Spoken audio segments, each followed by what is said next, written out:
when he was younger. That's gotta be me. Yeah, that's you now. I recognize you right there, yeah. Gerald. Yeah, I had black hair then. Yeah. I used to have all brown hair, Gerald. You still have hair, Gerald. I worked for 4 years, and then I came back, a total of 34 years. I graduated in '61. We was so poor as a company at that time that I had a '55 Chevy car that I had got for graduation. And that's what I used for my service truck. Wow. I installed phones out of the back of my car. $1.10 an hour. That was good. Back then. Hey, I started out at $1, and I think it was 3 or 6 months later I got $1.10. I was tickled to death.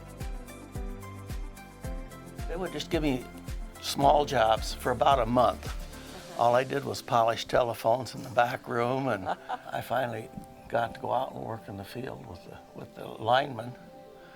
And from there, I learned how to climb poles and Capital credits, I did all the service orders, I did all the billing. We sent out a monthly bulletin.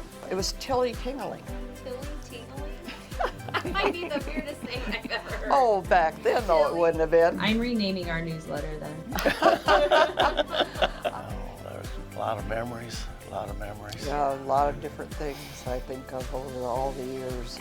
And I can remember when we first found out we were going to get a computer. We were worried that one of us would lose our job, because with the computer we wouldn't have, so everything would be easier, there wouldn't be all the paper and blah, blah, blah. Well, we didn't have to worry a bit. I had a busy job, I loved it. I was busy all the time. We bought the exchanges in Saunders County, Prague, Weston, Linwood, Morse Bluff, Bohemian communities. They didn't like us very much. Why is that? Because they didn't speak English, Some of them and they didn't. thought telephones was just stupid, and they all had horses to farm with, so not very many signed up for telephone service. So after we put the telephone service in to a few, the neighbors found out, hey, that's really cool, we want that. So we was inundated with putting new service into these people that didn't want it to begin with. So I spent 2 or 3 years in Saunders County with a crew of guys just building line to these people. And they were the nicest people in the world to work for and work with, because inevitably if you was working in their area and dinner time came, they come get you and bring you to the house to eat. And you talk about good cooks, holy moly. yeah. They That's where kolaches came from. yeah. I've had a few down there. Oh, lots of them. Yeah, lots of them. Oh, yeah.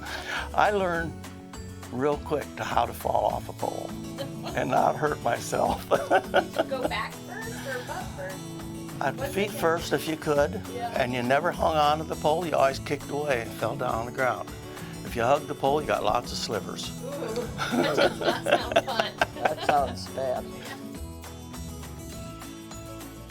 I would feed in the amount of the bill and the taxes and would print the bill, just big billing machine.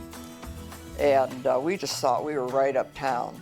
And I remember one day my machine had problems, and there's all these rollers and stuff in front. They come out to fix my machine. We had them all the time. This gal had red hair, and the machine was running, and she was trying to figure out, well, she was bending over the machine, and her hair got caught in the rollers, and she started screaming. I got the machine shut off, go back and get Wayne. I says, Wayne, she's caught in that machine. Well, here he comes walking in my office, snapping his scissors. Oh my goodness. But anyway, he got her out. I mean, it was a good thing somebody was there. What if nobody would have been there? That was exciting. And the engineering company bought these great big long steel poles. And they were in 3 sections. You put all 3 of them together, you had a 100-foot pole. Francis Kneifel, he was a blacksmith in Newcastle, and he was good. He could just about do anything. And we showed him what we had and what we wanted to do. We wanted to put them in the ground. Francis had built brackets for our antennas and stuff, so we could pick up the Sioux City stations, Channel 4, Channel 9, and 14. Yeah. That's what we could get. And then we put all 3 of them together, And we had steps on them so we could crawl up to the top. Well, nobody wanted to crawl up a 100-foot pole. There was 2 of us that would do it. So who would do it? I went up and Kurt went up. Kurt would go up Kurt there. Dunham? Yeah. Well, we were linemen for wood poles, so we did take our scare strap and our belt up there with us when we had to go up there and mount the antennas and stuff. It was a fun time. It wasn't the safest, but nobody died. Television has come a long way since the 80s. Yeah. Yeah, we had Totally different thing. But it just kept expanding, you know, just growing and growing and growing from the beginning. And of course, telephone to TV and internet and, you know, who knew though back in those days Oh my gosh, where yes. things would go, you know. I love working. Is it hard to believe that we're celebrating 70 years? Yes, of the company? when you call, I never even entered my mind that it could be that long. We just really all enjoyed each other and got along, and we had fun. We Yeah, did. we did. It was hard work, but we had fun.